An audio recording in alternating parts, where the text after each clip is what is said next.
We're going to go now to the president's personal attorney, Rudy Giuliani. Saying the same thing we said. I said it about 2 weeks ago.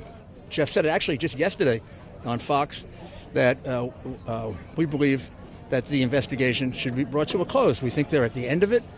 They should render their report, put up, I guess if we were playing poker, we'd say put up or shut up. What do you got? We have every reason to believe they don't have anything. The president did anything wrong. I don't think they have any evidence he did anything wrong. They have lots of stuff that goes up this alley and that. Last week we were chasing all these things about Cohen.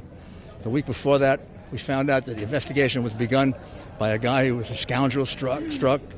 The week before that, the Horowitz report cast doubt on the legitimacy of both the Clinton investigation and in particular this one, because although in the Clinton investigation, Horowitz found there was no that they were biased, but it didn't show the effects of bias. In this investigation, he reserved judgment on that. So that's still being investigated, whether the people who started this investigation had such a severe bias that they shouldn't have been involved in it. I don't know what the consequences of that are, but as a lawyer, one of the consequences would be that, you're going to attack the legitimacy of the investigation. So should the Attorney General see this as a directive, or is it No, it isn't. It isn't at all. It's what it is, as we said immediately, it's an opinion. And he used the medium that he uses for opinions, Twitter. And one of the good things about using that is he's established a clear sort of practice now that he expresses his opinions on Twitter. He used the word should. He didn't use the word must. And there was no presidential directive that followed it. But he didn't direct him to do it, and he's not going to direct him to do it. Is he still interested in meeting with Mueller? Well, he's always been interested in testifying. It's us, meaning the team of lawyers, including me, that have the most reservations about that. As lawyers, I don't know, you all watch television. I don't know if you find a lawyer on television that ever thinks their client should testify.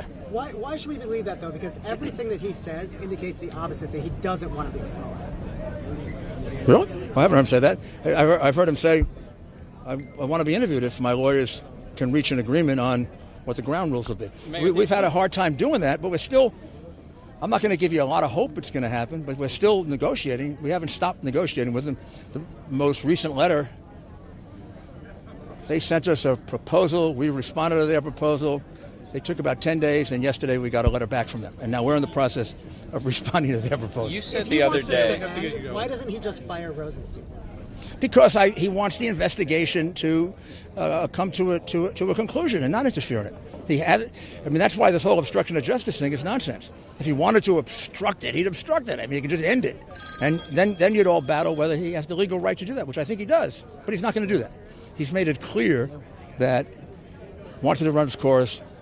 But on the other hand, he is a person with a First Amendment right to defend himself, First Amendment right to express his opinion.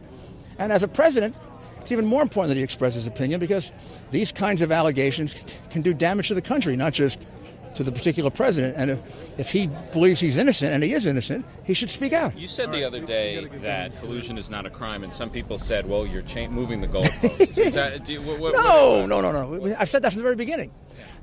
Jeff, it's like it's an alternative argument, which is a little too subtle, I guess. He did not collude. There is no evidence he colluded. But in the alternative, collusion is not a crime. So if you wrote a brief, you'd say, throw it out on the law. Right. No collusion. And if you don't want to throw it out on the law, throw it out on the facts. Do you also think obstructing justice is not a crime? Of course it's a crime. You just said that the president can... No, under Article 2 of the Constitution, I'm not going to tell you my opinion on it because I haven't really gotten to the conclusion of researching it. Under Article 2 of the Constitution, if the president is acting within his capacity as president and he fires someone, then that can't be questioned. Now, is there a narrow area where you could question him? I don't know. We don't have to deal with that because he had very legitimate reasons for firing Comey. Just look at the Horowitz report about his investigation of Hillary. Look at how he started the investigation. Look how he ended the investigation of Hillary, rather. The whole morale in the Bureau was under very serious question while he was there. The whole host of reasons why he fired him. And interestingly, Rosenstein wrote the memo supporting firing him. So we think we have a very strong defense to that. Again, complicated. A legal defense under Article 2 and a factual defense. If he didn't have Article 2, he still didn't obstruct anything. And the best thing, and the cases on obstruction say this, not all of them, but many of them, the best proof is in the pudding. He didn't obstruct the investigation. It's been going on for a year and a half. They've talked to every witness they want to. We haven't asserted executive privilege. And they've gotten every single last document, 1.4 million that they wanted.